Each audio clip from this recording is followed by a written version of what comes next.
So, four of the major powerhouses in the R&B, hip-hop, rap community dropped their albums already this year, and others will be following suit. I wanted to talk about them, the disappointments, the amazingness, and all that's in between on all four of these pieces of art. Let's do it. Okay, so I was actually kind of surprised because on Rihanna's Anti album, along with a lot of Beyonce's Lemonade, I'm just not impressed. And I'm kind of waiting for the albums to grow on me. Rihanna's is taking forever. I'm a fan of Work. I think that one got beat into all of our heads. And I consider Bitch Better Have My Money off of that album, even though it's not, but on my iTunes it is. But other than that, I'm having a real hard time getting into that album. I like Desperado.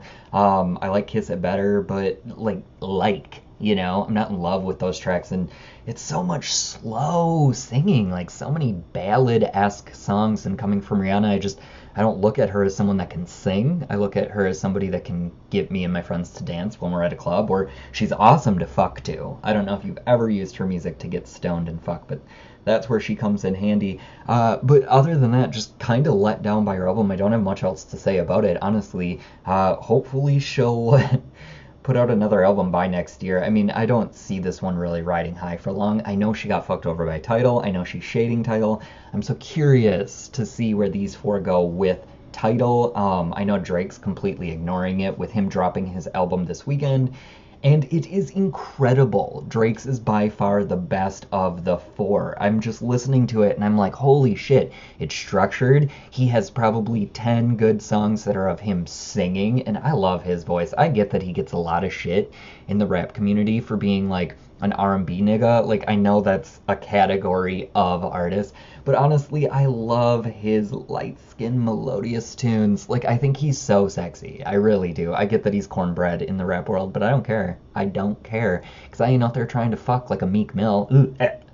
Anyway, I really love his album. I'm falling in love with it, and it's only been on rotation for a day for me. I love the tracks Keep the Family Close and 9, and I think Too Good is amazing. Rihanna's on that one. See, I love when Rihanna collabs. Like, I think she's awesome at that. But the album is insane. It's going to grow in popularity. They're projecting it to sell 2 million in a week, which is sick. But, I have to take it back. Charlemagne had mentioned on The Breakfast Club not too many weeks ago about how nobody used to watch album sales in the rap community until 50 Cent, and he kind of busted that game up. Like, he just sold so many, like, I think he had 13 million copies. It was some insane amount of copies. It was crazy.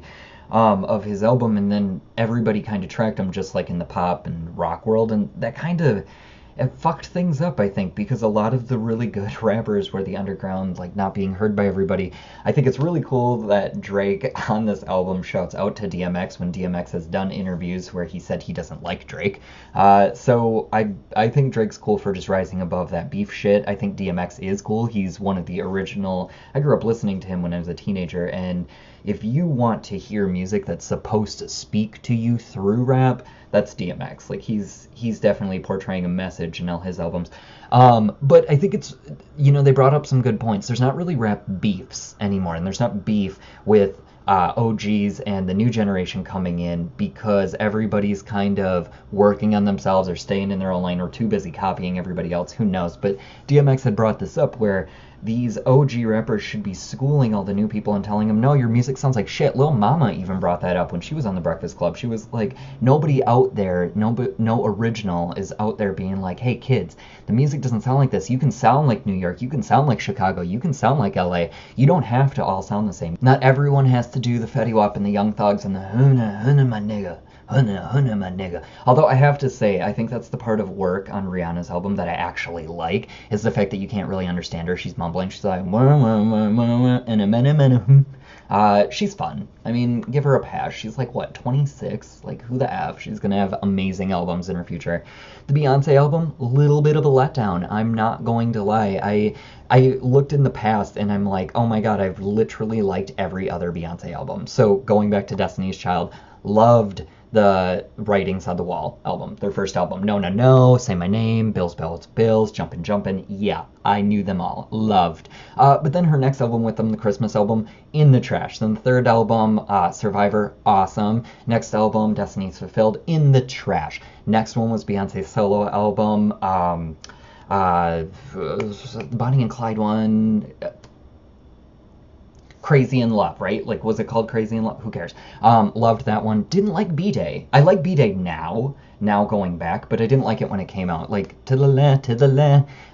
That was good, but didn't love it at the time. And then she came out with I Am Sasha Fierce, and that album is by far one of my favorite Beyonce albums. Just catchy and fun and ready for the club. It was perfect. But then 4 came out, and not a big fan. Who run the world? But then she came out with Beyonce. And that was just sick. That's her best album. Beyonce is her best album. And No Lemonade, me. I feel me about it. But I think it's cool. I think it's cool that she has an art piece. I love that she does visual albums. I love a music video for every song. I think that's dope. Every artist should do it. However, I don't feel like there's much progress being made from Beyonce to Lemonade. Like, I just didn't feel evolution at all in those songs. And like Azalea Banks said, why is this nigga playing you out for how many years now and you just singing about it, you crying on every track about how he cheated on you or about how you should move on? And the epitome of feminism is being able to stand in your own truth and convictions and walk away from a man and not needing his approval or money to make it on your own. And that's what Beyonce is about. So I'm really confused why she'd spend almost an entire album weeping over a man who's done her wrong. Like, I get that's your husband, that's your ride or die, that's your the father of your child, like, sing about it, but a whole album?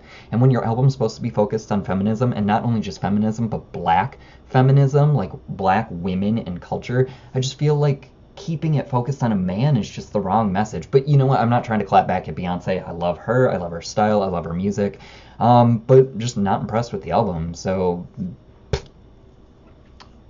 how you doing? And then, yay, Kanye coming out with The Life of Pablo. I love it. I think it's amazing. I don't think it's his best work. I think the Kardashians have leaked in a little bit. He's gone a little nutso bananas. However, it's art. It is an amazing piece of art. I love the song Fade. I think that is the best record of the album. And Ultra Light Beam, I'm sorry, that's fucking beautiful. And I'm obsessed with the song Wolves. I think that's really cool. Sia being on that track kind of surprised me. That was definitely more of a Rihanna track, but to each their own. And then Famous, of course, everybody loves Famous. Man, I made that bitch famous. I love that he calls Taylor out on that. He's really working on that interruption of the MTV Awards. And you know, I was thinking about it. He didn't make her famous. She had a country career going on before him. However, Kanye made us look at Taylor Swift as a victim, a white girl mentality of like how she's treated by the industry, right? Like, we're looking at her like, oh man, this angry black man got up on stage and ruined her moment, right? So we've given her that kind of persona, but a lot of news articles come out saying that she's really hard to work with, diva-ish, whatever. I'm starting to think maybe that's the real Taylor, because maybe Ye got us stuck in the head thinking, oh, Taylor, this innocent little white girl. But maybe she's actually more bossed up or acting a little too independent from the music industry than we would like, because honestly, she hasn't proven herself, really. She just got lucky with the draw and the fact that Britney gave up. Anyway, I just wanted to put my opinions out there for these albums. Clap back with whatever you think on comments below. I would love to hear it. And if you haven't heard these 4 albums, listen to them. They're all worth a listen. Smoke up, take a walk around your downtown, sit in the sun. You'll love it. It's a great time. Anyway, take care of yourself today, and I will talk to you tomorrow. Peace.